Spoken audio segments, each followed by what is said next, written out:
Bonjour, pasteur. Une autre question.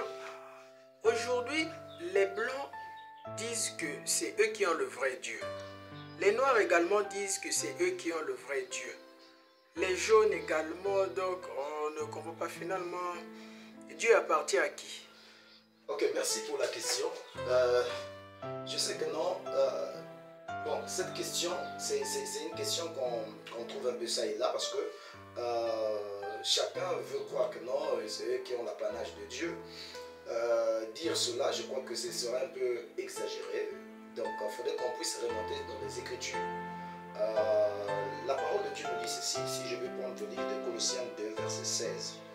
Dans Colossiens 2, le verset 16, la Bible dira ceci. Je dis que personne donc ne vous juge au sujet du manger ou du boire, ou au sujet d'une fête ou d'une nouvelle lune ou des sabbats. C'est l'ombre des choses à venir, mais le corps est en Christ. Ça, c'est le premier point. Je prends encore un autre point. Le livre de Colossiens, 1 Corinthiens 3. Le livre de 1 Corinthiens 3 va nous dire aussi quelque chose d'autre. Regardez, c'est que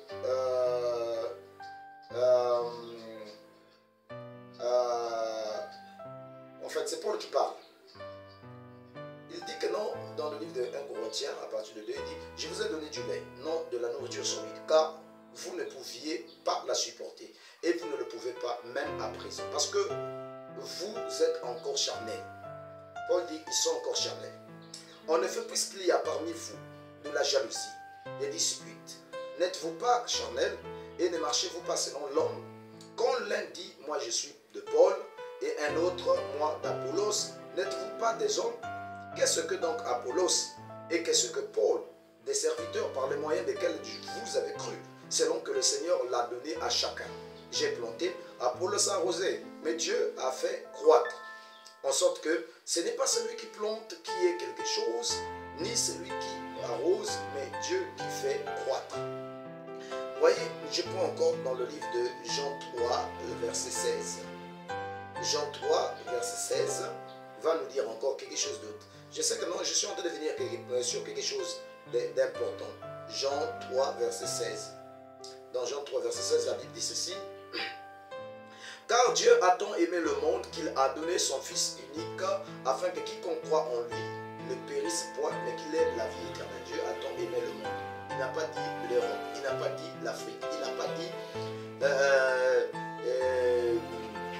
l'Asie, il n'a pas dit ceci, cela. Il a dit le monde. Dieu a tant aimé le monde. Donc il a aimé les noirs, les blancs, les jaunes, tout cela. Donc tout cela, vous voyez, ce cosmos-là, vous voyez, il a aimé le monde.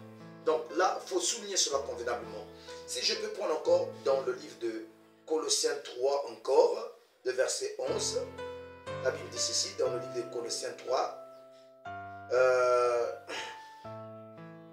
le verset 11, je cite, je commence le verset 10, ayant revêtu l'homme nouveau qui se renouvelle dans la connaissance selon l'image de celui qui l'a créé, il n'y a ni grec, ni juif, ni circoncis, ni incirconcis, ni barbare, ni scythe, ni esclave, ni libre, mais Christ est tout en tous. Voyez, donc il essaie de montrer que non, en ce qui concerne le Christ, on n'a rien à voir avec l'appartenance ethnique, le tribalisme, le racisme, tout ce truc-là n'a rien à voir. Vous voyez, il parle de cela encore dans le livre de Galates 3, versets 23 à 26. Il montre que non, en ce qui concerne le Christ, on n'a rien à voir avec le noir, le juif, tout cela, les blancs, voilà. Tout ça, Dieu n'a rien à voir là-dessus. Maintenant, il faut souligner ceci. C'est qu'il traite avec chacun selon des dispensations. Il y a une dispensation qui concernait le peuple juif. Il y a une dispensation qui concerne le peuple des nations. Soulignez cela. Parce que des enfants comment on appelle, les enfants de Noé, il y a eu 3 enfants. Il y a eu Sem, Cam et Japheth. Les 3 enfants-là sont sortis, les Juifs, les nations et les Samaritains. 3 races, 3 groupes de gens. Maintenant, quand on arrive sur l'épouse, là, l'épouse c'est le genre des nations, mais aussi quelques brins, quelques faces, quelques éléments des Juifs et d'ailleurs qui concernent l'épouse. Mais non, la formation de l'épouse se performe d'une manière surnaturelle. Il faut noter que quand Dieu vient, il parle aux Juifs, quand il est venu chez les Juifs l'ont rejeté, c'est là où il parle non région des nations. Parce que si vous lisez dans le livre de Actes 13, versets 46 à 48, il dit c'est à vous premièrement qu'a été donné de connaître le mystère du royaume. C'est à vous. Donc ce sont les Juifs qui devaient avoir l'occasion. Mais comme si vous êtes trouvé indigne de la vie éternelle, je me tourne vers les païens comme le Seigneur me l'a donné. Quand il était chez les Juifs, les Grecs sont venus le voir. Il a dit que non, il fallait que le grain de blé tombe d'abord par terre et pourrisse et puis se reproduire. Le grain de blé, il parlait de lui-même. Il devait mourir après la mort, la résurrection. Il devait partir dans sous forme de Saint-Esprit vers le peuple des nations. Voyez-vous donc comment Dieu est en train de changer de costume, comment on est en train de changer de dispensation. Voyez, donc quoi qu'il change d'endroit, mais en ce qui concerne l'épouse, ça ne dit pas simplement noir ou blanc, non. L'épouse, les nations d'ailleurs, il y a des blancs, les jaunes, les indiens, les noirs dans les nations. Donc l'épouse n'a rien à voir sur là. Maintenant, la visitation dépend des époques. Ils ne visitent pas tous de la même manière. Il avait parlé d'abord dans le livre de Daniel qui devait d'abord commencer. Il y avait 70 semaines qui a été donné au peuple de Daniel. On dit que non, dans le livre de Daniel toujours, vers de Daniel 9, il dit que non, au milieu de 70 semaines de Daniel, voyez, on dit que à la 69e semaine, au milieu, on dit que non, le roi, le Messie sera retranché. Voyez, quand il sera retranché, c'est là où la période de nation devait commencer. Voyez, maintenant, quand le Christ, comme la Bible dit dans le livre de Matthieu 24, comme l'éclair quitte l'Orient pour l'Occident. Voyez, l'éclair c'est une lumière. Voyez, la lumière, Dieu est lumière. La Bible dit que Dieu est lumière. Donc la visitation devait commencer chez les Juifs, donc en Orient, juste en passant vers l'Occident. Et il retourne encore en Orient. C'est fini. C'est ce que la parole de Dieu dit. Donc, il était avec les Juifs. Les non-juifs, donc les nations, les gentils, ne connaissaient pas le Christ, ils ne connaissaient rien de tout cela, ils croyaient que c'était simplement un homme comme ça, on l'a crucifié, on a tout ça. C'était en Orient. Un an plus tard, la parole de Dieu a changé d'état, ça a changé de direction, ça a quitté l'Orient, comme en suivant toujours le mouvement de l'éclair, comme le mouvement du soleil, qui se lève à l'est pour se coucher à l'ouest. C'est toujours le soleil de l'évangile qui est en train de se déplacer. Donc ça quitte là, à partir des apôtres. Un moment plus tard, ça arrive vers le nord, donc en Occident, avec les gens comme les Martins, donc en France. Continue toujours, un peu plus tard, avec les Allemands, avec Martin Luther, jusqu'à les Anglais, donc avec John Wesley, ça continue toujours jusqu'en Occident, avec des grands hommes de Dieu que Dieu a utilisés en Occident. Vous voyez?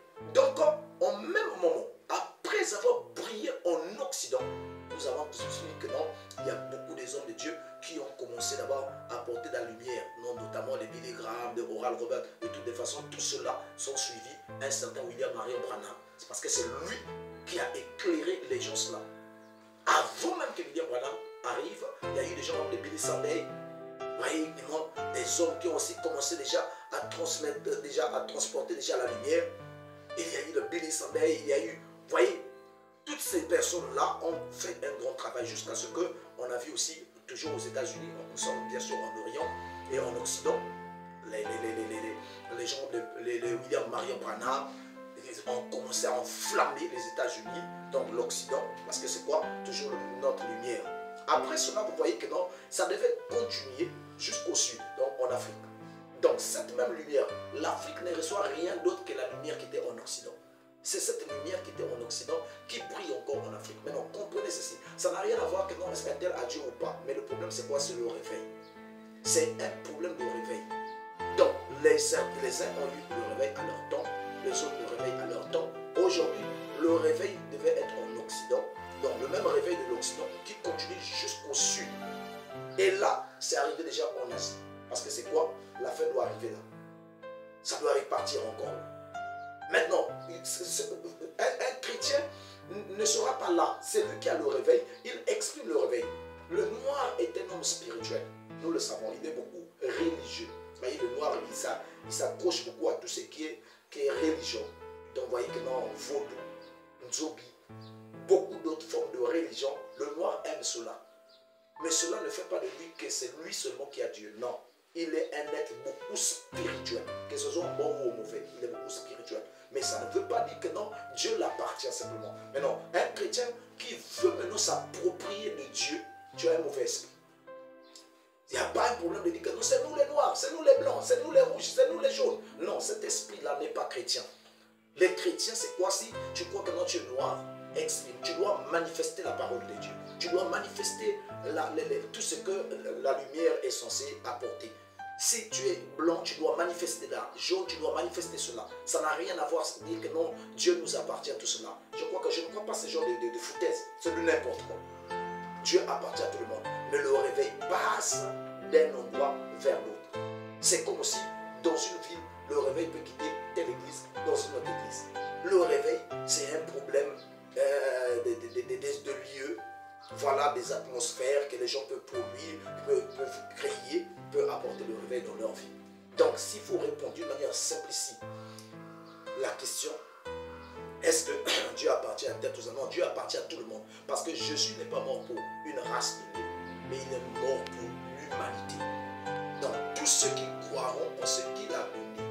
Vous voyez que non, quand on prenait le sacrifice, on immolait l'agneau, on prenait le bois, on le mettait dans le sang et on faisait 7 fois aspersion vers l'ouest. 7 fois on aspergeait. Cela montrait que non, les 7 âges de l'église qui devaient recevoir l'évangile, parce que le sang c'est la parole de Dieu aussi. Vous voyez? Donc ça devait montrer cela. Donc il y a un temps où l'agneau devait être immolé, il y a un temps où le sang devait éparpiller. Il y a un temps où la parole de Dieu a été révélée, l'agneau a été immolé au temps de Jésus. Et ce même agneau-là, l'œuvre de la croix-là, devait avoir des bénédictions jusqu'à la fin. Donc, il n'y a pas à se chercher à savoir que non, celui-là, discuter sur des races, ça n'a rien à voir. Mais on doit parler des mouvements de réveil. Voilà, donc c'est ce qu'il faut parler. Donc si l'on passe le temps à faire maintenant, comment on appelle ça, l'étude sur les races, en fait, vous êtes simplement vous êtes en train de lire des livres concernant la négritude. En fait, vous voyez que non, les gens qui n'ont pas beaucoup étudié parfois, quand ils découvrent un livre qui parle beaucoup, qui fait beaucoup l'apologie des Noirs, c'est qu'on appelle notamment par la négritude.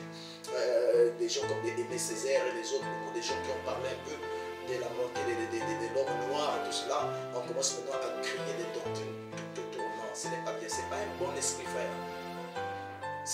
On ne doit pas faire cela. Nous aimons que nous savons que l'homme noir par nature est très spirituel, et c'est vrai. Et nous savons que non, le noir a un réveil. Oui, c'est vrai, ils sont en train de recevoir le réveil, qui a commencé peut-être pas aujourd'hui, depuis longtemps, et ça continue encore. Mais ça ne doit pas être maintenant l'occasion maintenant de faire la publicité de sa personne, la publicité d'une race donnée. C'est en fait le racisme qui est ancré dans certaines personnes, mais qui ne dit pas son nom. C'est être raciste. Ce n'est pas le christianisme. Merci. Merci beaucoup, pasteur.